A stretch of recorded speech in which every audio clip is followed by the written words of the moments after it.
22 août 1912. Belfort devient centre aéronautique avec le Champ de Mars pour terrain de manœuvre. 4 août 1914. La guerre est déclarée avec l'Allemagne. 31 août 1915. Adolphe Pégoud est tué d'une balle à la aorte à bord de son Newport qui s'écrase dans une plaine entre Petit-Croix et le bois de Fontenelle.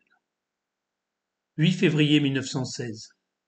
Les Allemands commencent à envoyer des obus de 380 sur Belfort. Il faut mettre la base aérienne hors de portée. Les avions sont alors envoyés à Fontaine-lès-Luxeuil. Trop loin, les appareils de l'époque ne sont pas très rapides et les avions ennemis avaient le temps de déverser leurs bombes sur Belfort avant l'arrivée des aviateurs venus de Luxeuil. Premier semestre 1917. Décision est prise d'installer des avions de chasse à proximité de Belfort. C'est le site de Chaux qui est choisi. Le nombre de parcelles réquisitionnées est énorme, 380 au total. Elles sont organisées en secteurs qui portent des noms dont la plupart sont aujourd'hui oubliés. Elles sont généralement toutes en longueur, sans séparation. Le travail agricole utilisant la traction animale, cette disposition avait l'avantage de limiter les retournements. On va niveler le terrain, enlever les pierres pour que le champ d'aviation de Chaux soit opérationnel. 18 novembre 1917. Un ordre de réquisition émanant du général commandant la 7e armée, signé du lieutenant-colonel Julian, directeur du génie de l'armée, ordonne de mettre à disposition, pour le 1er décembre 1917, les terres situées au nord de l'aérodrome actuel jusqu'à la rue des Oiseaux. Ainsi, la surface totale utilisée sera de 175 hectares. Elle accueillera jusqu'à 7 escadrilles, soit une centaine d'appareils, protégeant alors efficacement Belfort et bénéficiera en 1918 d'une escadrille spéciale, la SPAD 315.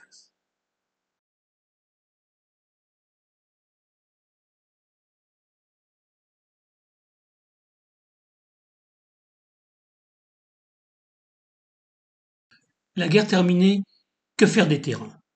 Le 23 avril 1920, 122 hectares sont rendus à la culture, 53 sont achetés par le ministère des Travaux publics. Ils constituent le terrain de Chaux dans sa configuration actuelle. Le terrain sera utilisé comme terrain de manœuvre et de déconcentration pour l'aviation militaire. Le 1er juillet 1924, Marcel Hugues et Georges Liénart créent l'aéroclub de Belfort et sa région avec le terrain de Chaux comme base et le 4 faubourg des Ancêtres à Belfort pour siège social. Le premier sera président d'honneur de l'aéroclub et le second président actif de 1924 à 1933. Comme la région de Belfort, et Chaux en particulier, est située en zone interdite, l'aéroclub doit se contenter au début d'organiser une école de mécaniciens sous la direction de Marcel Fiffelmann. À l'origine, les cours avaient lieu dans une baraque à Drian sur le terrain, vraisemblablement l'une des deux visibles sur cette image, pour finir, après divers déménagements, dans un local offert par l'Alstom, rue de la Croix-du-Tilleul à Belfort. Ces installations recevront même une cellule de Breguet pour habituer les élèves mécaniciens au réglage des avions.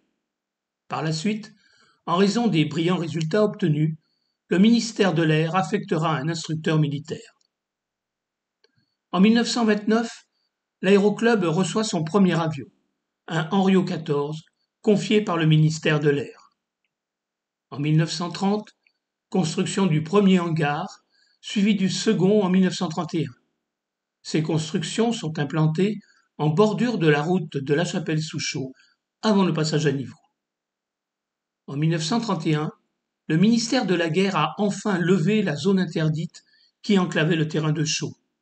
Le Henriot 14 peut enfin être exploité, permettant de réaliser 50 baptêmes de l'air et 210 heures de vol. En 1932, le club reçoit son deuxième avion, un Morane 35. 1934 est la véritable année de démarrage de l'école de pilotage. Elle est dirigée par un instructeur bénévole, M. Matet, capitaine d'aviation de réserve. Le club et ses membres disposent alors de 12 avions Albert Japy préside le club. Le 16 juin 1935, l'aéroclub organise une grande fête aérienne sur le terrain de Chaux. On y présentera le Pouls du ciel, l'avion des records, le Caudron Rafale, Maurice Bastier, recordman de distance en ligne droite, avec 2976 km entre Paris et Jurino en Russie, sera présente. En 1935, des installations militaires vont voir le jour sur la partie sud du terrain, actuellement occupée par l'aéroclub, dans un premier temps constitué d'un hangar Bessonneau et d'un bâtiment administratif. C'était le cercle aérien de Belfort. Ces installations vont s'étoffer jusqu'en 1937 et comporteront plus d'une douzaine de bâtiments et hangars, pouvant accueillir un peu plus de 200 militaires. Depuis les bureaux du cercle aérien, on pouvait voir la partie civile, l'aéroclub, située à l'entrée de la chapelle Souchot, près du passage à niveau. Jusqu'en 1939, inlassablement, le club forme des pilotes, participe à l'aviation populaire, mais la guerre de 39-45 paralysera toute l'activité du club pour un bon moment.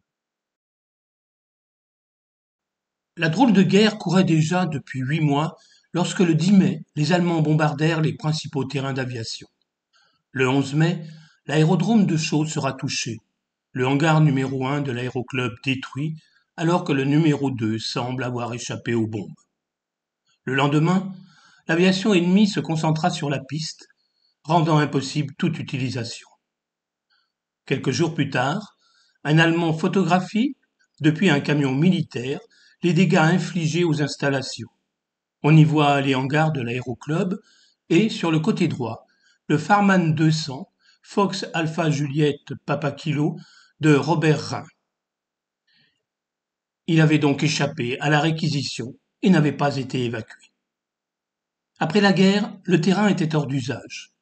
Les charpentes métalliques des hangars avaient été expédiées en Allemagne pour en récupérer l'acier, et c'est sans avion que se retrouvèrent les membres de l'aéroclub.